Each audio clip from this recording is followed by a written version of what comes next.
नमस्कार प्रिय विद्यार्थियों आज के वीडियो में हम देखेंगे राजस्थान जीके के बहुत ही महत्वपूर्ण 20 प्रश्नोत्तर। दोस्तों ये बहुत ही महत्वपूर्ण है और ये 20 प्रश्न अपने 20 अलग अलग टॉपिक से लिए गए हैं और ये सभी प्रश्न पिछले कुछ एग्जामों में आए हुए हैं, यानी कि पुराने प्रश्न पत्रों में आए हुए हैं। दोस्तों हमने पुराने प्रश्न इसलिए लिए हैं कि जिससे आपको पता चलता रहे कि प्रश्न आने के पैटर्न क्या है, और हमने एक टॉपिक में से नहीं, सभी अलग अलग टॉपिक में से 20 प्रश्न 20 टॉपिकों से लिए हैं।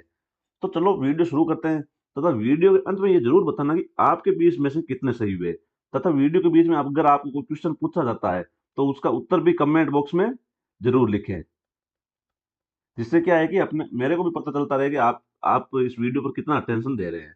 तो चलो वीडियो को शुरू करते हैं।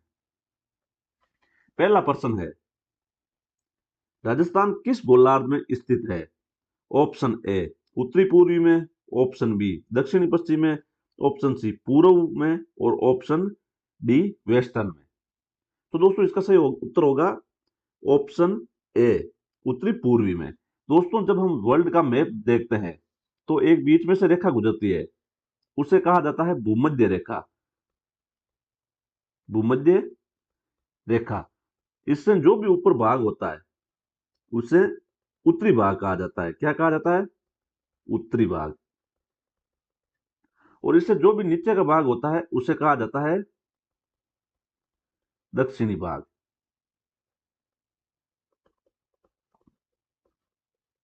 और दोस्तों एक रेखा, इसके खड़ी रेखा मध्य से गुजरती है,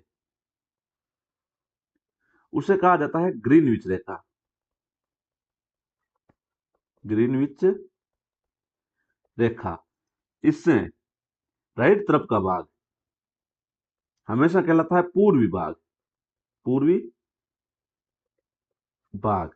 और इससे लेफ्ट तरफ का भाग हमेशा कहलाता है पश्चिमी भाग। क्या कहलाता है? पश्चिमी भाग। तो दोस्तों इस प्रकार वर्ल्ड मैप के 4 गोलार्ध हो गए, 1, 2, 3 और 4।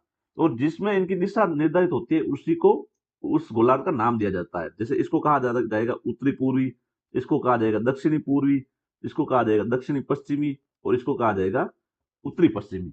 और दोस्तों जब हम वर्ल्ड मैप देखते हैं तो राजस्थान एवं भारत की स्थिति इस गोलार्ध में आती है, यानी कि उत्तरी पूर्वी गोलार्ध में। तो इस प्रकार राजस्थान की स्थिति कहां हुई गोलार्ध में? उत्तरी पूर्वी, ऑप्शन ए। अब आते हैं दूसरे प्रश्न पर। दूसरा प्रश्न है, राजस्थान के संलग्न जिले हैं। Option A Jhalawar, Bundi, Gangapur city. Option B Sirohi, Pali, Beawar. Option D Sirohi, Barmer, Jaisalmer. और ऑप्शन डी चूरू, झुंझुनू और जयपुर। दोस्तों जब हम राजस्थान जीके पढ़ते हैं तो साथ साथ में आप मैप भी लेकर पढ़ा करो, क्योंकि मैप से आपको इस प्रकार के प्रश्न क्लियर होते हैं। और इसमें पूछा गया अपने को संलग्न जिले, मतलब आपस में लगे हुए जिले। तो ये आपस में लगे हुए जिले होंगे ऑप्शन बी सिरोही, पाली और ब्यावर। और दोस्तों इस प्रकार के प्रश्न कई बार एग्जाम में आते हैं, इसलिए आप जब भी राजस्थान जीके पढ़े तो साथ साथ में मैप भी पढ़ा करें। अब देखते हैं तीसरा प्रश्न। तीसरा प्रश्न बहुत ही शानदार प्रश्न है। राजस्थान सरकार ने जलवायु परिवर्तन नीति की शुरुआत की। ऑप्शन ए 2018 में, ऑप्शन बी 2021 में, ऑप्शन सी 2010 में, और ऑप्शन डी 2023 में। तो दोस्तों इसका सही उत्तर होगा ऑप्शन से 2010 में। और दोस्तों अगर अपने को पूछ ले राजस्थान का पर्यावरण पर्यावरण एवं जलवायु परिवर्तन राज्य मंत्री कौन है, तो इसका सही उत्तर होगा राजेश शर्मा। अब आते हैं चौथे प्रश्न पर।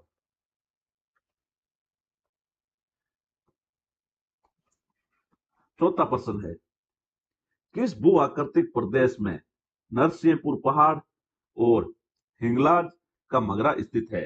दोस्तों अपने को 4 बेसिन दिए हुए हैं और उसमें से पूछा गया है किस नदी बेसिन में नरसिंहपुर पहाड़ और हिंगलाज का मगरा स्थित है।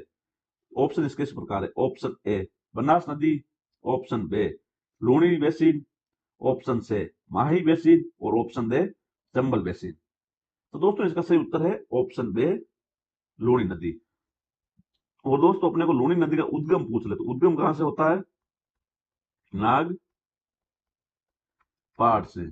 और इसका विलय, विलय कहां होता है? कच्छ के रण, कच्छ के रण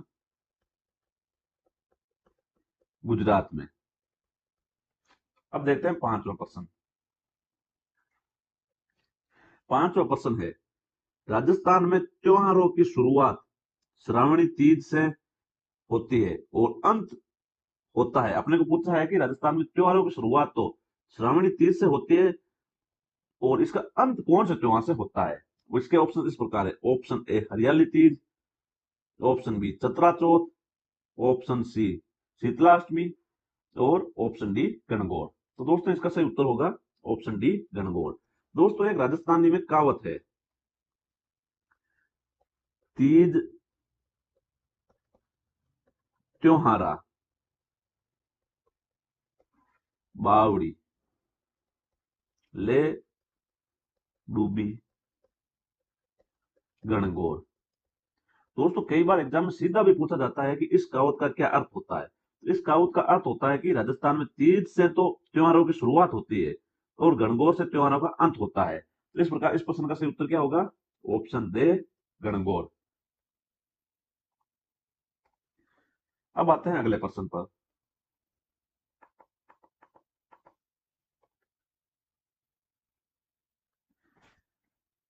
छठा प्रश्न, मोरबंदिया, पैरावणा और तानना नामक तीन प्रकार के विवाह किस जनजाति में प्रचलित है? बहुत ही शानदार प्रश्न है। इसके ऑप्शन इस प्रकार है। Option A Bhil, option B Seriya, option D Garasia और ऑप्शन डी मीणा। तो दोस्तों इसका सही उत्तर होगा ऑप्शन से ग्रासिया। दोस्तों ग्रासिया में तीन प्रकार के विवाह प्रचलित है। पहला है मोरबंदिया, मोरबंदिया इसमें क्या होता है कि ये जैसे अपने सामान्य विवाह होते हैं उस प्रकार का भी इस प्रकार का विवाह होता है। तो इसे हम कह सकते हैं सामान्य विवाह।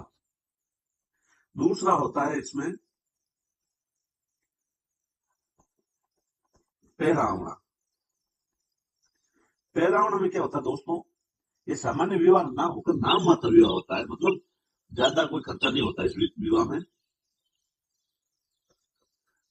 नाम मात्र विवाह, यानी कि बहुत कम खर्चा करते हैं।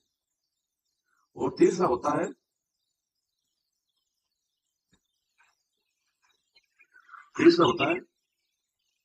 ताड़ना।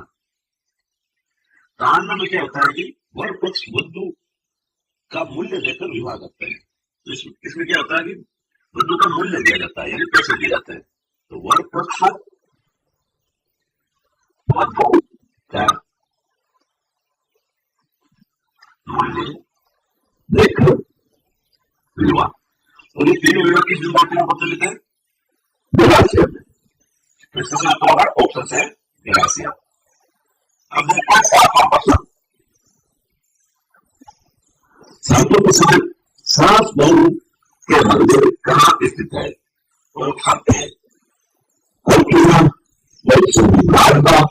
ऑप्शन से सोमनाथ, ऑप्शन ए पहाड़।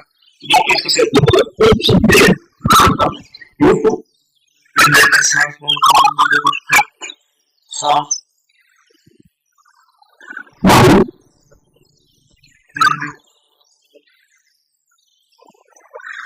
इसका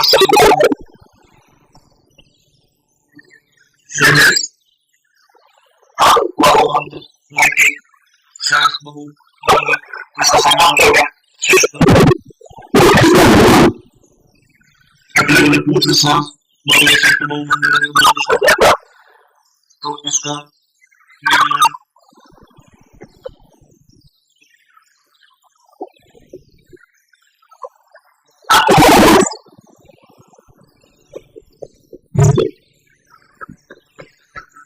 शासक महिपाल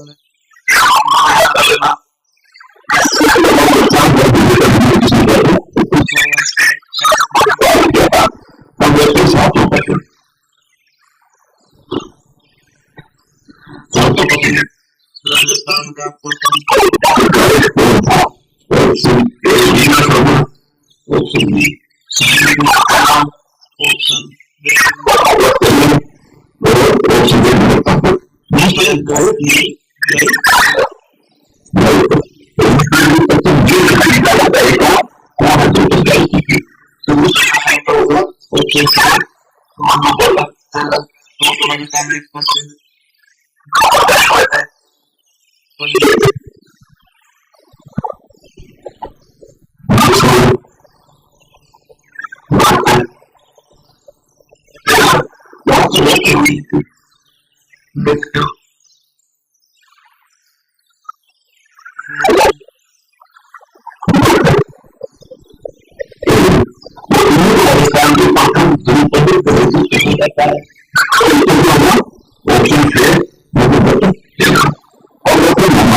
माता